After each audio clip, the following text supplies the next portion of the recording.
That was mental.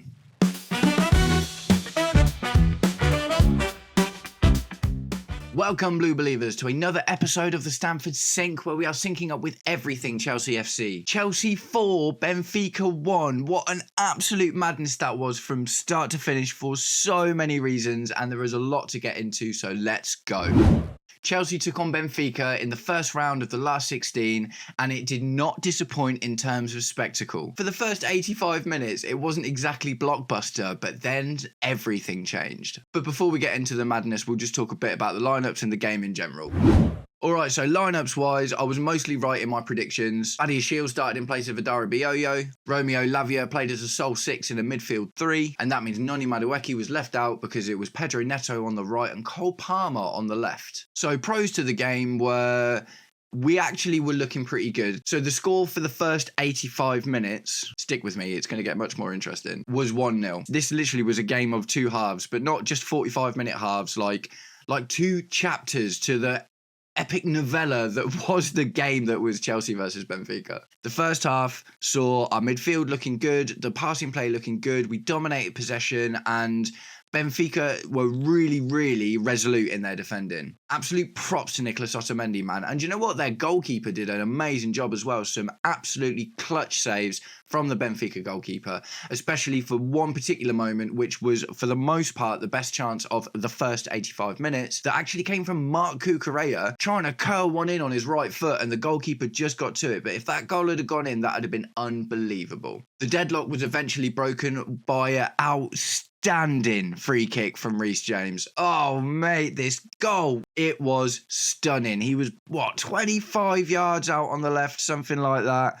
Him and Cole Palmer were both stood over it. And obviously Cole Palmer takes these free kicks a lot of the time, but Reece James had the confidence and the gumption, and he just went for it, and he sank it into the near post. Mate, if you haven't seen that goal, if there's any chance you're checking out this video and you haven't watched the highlights yet, go and watch them just for that goal. It was unbelievable. Reece James is an absolute hero, and he's just the free kick guy now, isn't he? He's just the free kick guy. Buzzing about Reece James, literally so happy. He played in mostly a right centre-back sort of role because Cucurella was really doing a bit of the midfield thing, but also hugging the byline. Cucurella was essentially left-back / number 8 / auxiliary left winger yesterday. But yeah, Reece James, take a bow, man, take a bow. Whew. And like I say, in general, the play looked good. We were creating good chances. We were limiting Benfica to very few of them. Robert Sanchez had a few of those anxiety-driven horror moments that us Chelsea fans are all gotten very accustomed to over the last couple of years. I really, really hope that we get him out soon. But yeah, first half overall pretty good. Second half overall pretty good. It was becoming one of those games where, bar the Reece James goal, if we'd have come away with a 1-0 win from this, it would have felt like we just can't get our chances away. Liam Delap actually had a great goal a hair offside. He was literally a hair offside. A Rizzler paper, as Rory Jennings would say. But even though it didn't go in, that's really positive because he is getting in the right positions. He definitely plays a really different role to what Jackson does. He does move around a bit, but he stays a lot more central. He's a lot more of a box presence and a striker presence in general.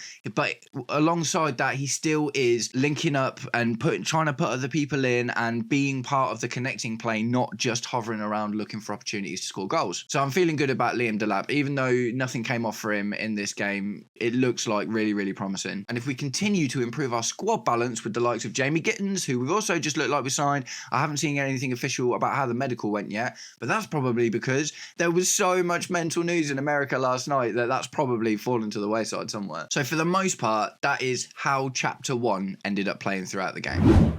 Now, it was all a bit weird at the time, and I wasn't really sure what was going on. I think we'd been given a free kick or something, and it was in our half. And while they were all walking around setting up or whatever, I looked down at my phone, and I was just checking my YouTube analytics. And then I looked up again, and all of the Chelsea players were looking furious, man. They were absolutely screwing. I was like, oh my God, what's going on? And they kept just panning to shots of the sky, and there being lots of grey clouds in the sky. And I was just like, okay, so the weather's a bit bad, and I wasn't really sure what was going on. And then it came up, and they were like, game has been postponed due to adverse weather conditions. So there was a literal lightning storm in Charlotte, USA yesterday. We're like, absolute madness. And they obviously postponed the game. So initially they were like, okay, it's probably going to be about half an hour.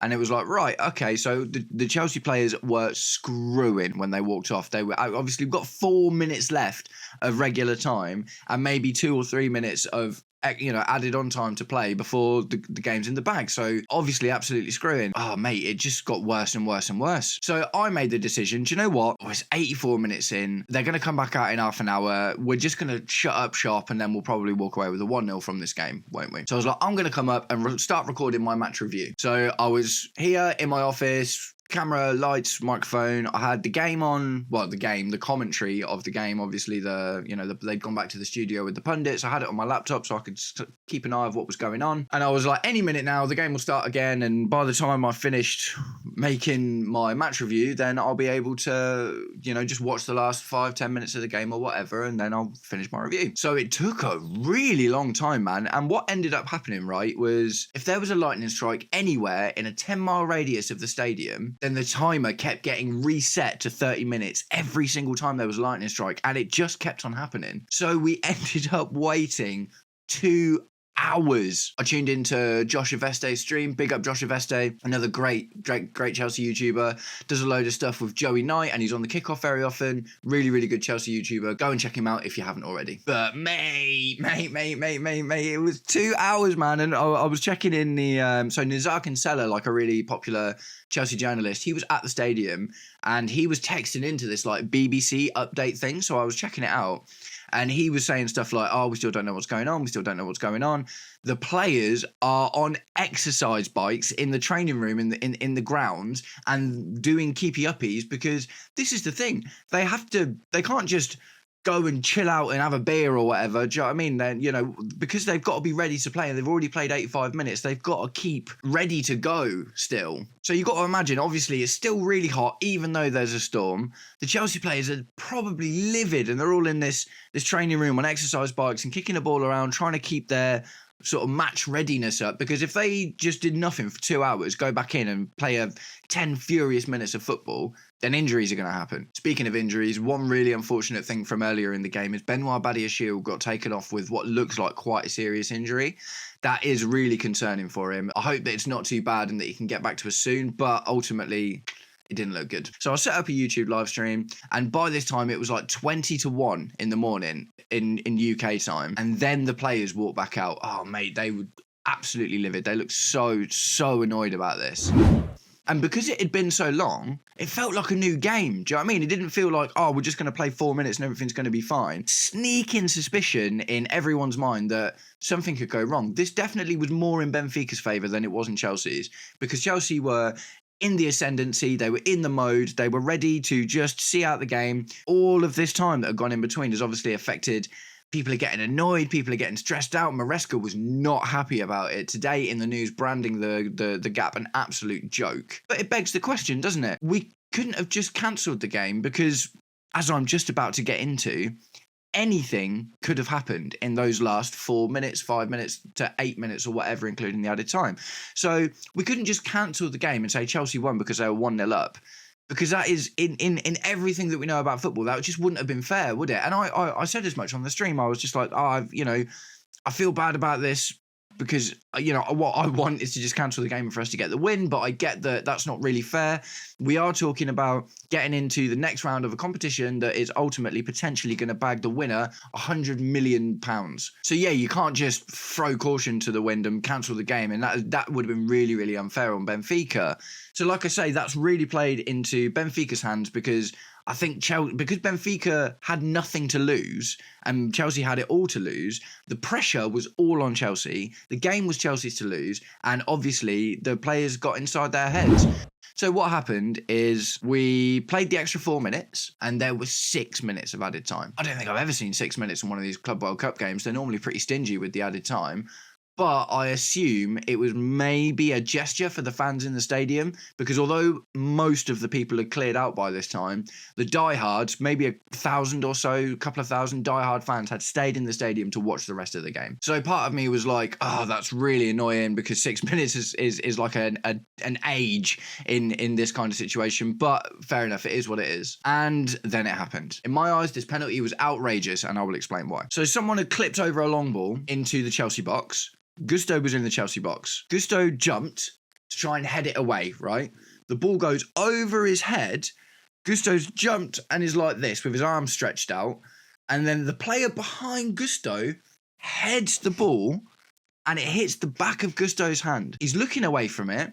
His arm is not in an unusual position, but lo and behold, the penalty is given. Angel Di Maria steps up to take it. He's already scored 3 penalties in this tournament so far, and Robert Sanchez is Robert Sanchez, isn't he? So it was going in. It was like, as soon as it was given, it's like, we're getting an extra half an hour of this, aren't we? Oh no, I was screwing, absolutely livid. What can you do? It was what it was. So Di Maria stepped up to take the penalty. He took it, obviously, and Robert Sanchez conceded like a wet cardboard box, because that is just what he does, isn't it? There it is. It's 1-1. It's going to extra time. I've been watching this game for 4 hours by this point. Obviously not the actual game, but, you know, I've been tuned in since 9 o'clock, and it is now 1 a.m., and we've got another half an hour to go. Absolute madness. So we played the first 15 minutes of extra time. The only thing that happened is you could see that the boys were knackered. Both teams, Benfica and Chelsea, both absolutely knackered. It kind of felt like it was going to come down to a moment of sheer quality, because the athleticism factor just wasn't there. Because they've played the 85 minutes. They've warmed up for a further 2 hours to make sure they can play the last bit of the game. And obviously, Chelsea have had the wind knocked out of their sails. Everyone is leggy. We've used pretty much all of our subs. Yeah, and as far as the subs go, we literally swapped out Lavia for Trevor Chalobah. And, you know what I mean, at this point, we've got Nkunku and Kin and Dewsbury-Hall on. And, you know, we've really set up to not let them score a goal. And obviously, we got the penalty. What a nightmare. So we get to the second 15 minutes of extra time, and that's when things start to get interesting. That is literally the moment this game of football came alive for Chelsea fans. So a Benfica player gets sent off. There was a few cards in this game. He was quite good in the first sort of 60, 70 minutes not giving cards, but a few had started coming out towards the end. Benfica player gets sent off. That was it. We steamrolled them after that. Absolutely ridiculous. So the deadlock was broken with a reasonably scrappy but desperately needed goal from Christopher Nkunku. And I am buzzing about this for Christopher Nkunku. I still don't think he's going to stay. But what this says is, A, this shows the world that regardless of what position he's playing in a team that he doesn't really fit in, he can score you a goal in a clutch moment. And that is valuable. So no, I don't think Christopher Nkunku is going to stay. And this goal doesn't even actually change my mind on that. But I'm incredibly grateful to him. Like I say, it was kind of scrappy. The ball had been put into the box. The defender had got it. Christopher Nkunku, they'd gone in it for the same time, really, really close to the line. That basically the defender got the ball and went down, but it just sort of bounced off Christopher Nkunku a little bit. He never took his eye off the ball for a second, stopped himself from going down, kept himself up, popped it in the back of the net from point blank range. It was great instinct, composure, all of the really important things you need in an attacking player. It's just one of those, isn't it, with Christopher Nkunku? He can do that. Do you know what I mean? He can definitely get you a goal out of nowhere, and he will score a goal in spite of anything that's going against him. But the issue is he doesn't contribute to the rest of the game like you'd want. Do you know what I mean? But yeah, Christopher Nkunku, absolute legend, banged one in. What an absolute hero. And then the next goal was 100% of the fact, taking advantage of the fact they'd had a man sent off. It was outrageous. Pedro Neto just found himself in acres and acres and acres of space. Oh, there was no one near him. Literally, went out to him on the right wing, and you kind of saw it for a second. He got the ball, and he was just like, okay, well, there's no one here. Well, let's go. Ran straight to the keeper, curled it in, and it was, you know, it was one-on-one, but he still had to, again, have the composure and get the ball in. So fair play to him. Although the build-up wasn't the hardest thing ever, because there was literally no one marking him, and he had literally like almost the entire of the opponent's third to run free in. He still got the ball in the back of the net when it mattered, and that is his third goal in this competition. And that kind of firmly sets him as our best player in this tournament so far, doesn't it? So we're 3-1 up now. We're 3-1 up, and we're like, okay, wicked. Deep breath, goose fraba. It had been rough going getting up until this point, but it was okay. And then out of nowhere, Keane and Dewsbury-Hall joins the fun. And again, this is probably taking advantage of the fact that they were a man down, but Keane and Dewsbury-Hall joins the fun, pops one in, it's 4-1, everyone's going mental. I'm on the stream like, yeah! Absolutely buzzing. It was my first ever live stream, and what a game to do your first ever live stream in, because it was just so weird. Everything about the game was so weird. The first 85 minutes were quite pedestrian, bar an unbelievable moment from Reece James. The 2-hour gap in between, the rest of regular time plus added time where they got a really, really questionable penalty as far as I can see. 15 minutes of nothing, and then 3 goals in the last 15 minutes. We absolutely battered them. Stress. So yeah, that's the long and short of it, man. It's weird because you look at 4-1 and you're like, we absolutely steamrolled them, but there is more nuance to it than that, isn't there? They played a really, really good game. They were a difficult opponent. We looked really good for the most of the game, and it was, again, a game of moments, but we came out on top because we did better things with our moments than they did.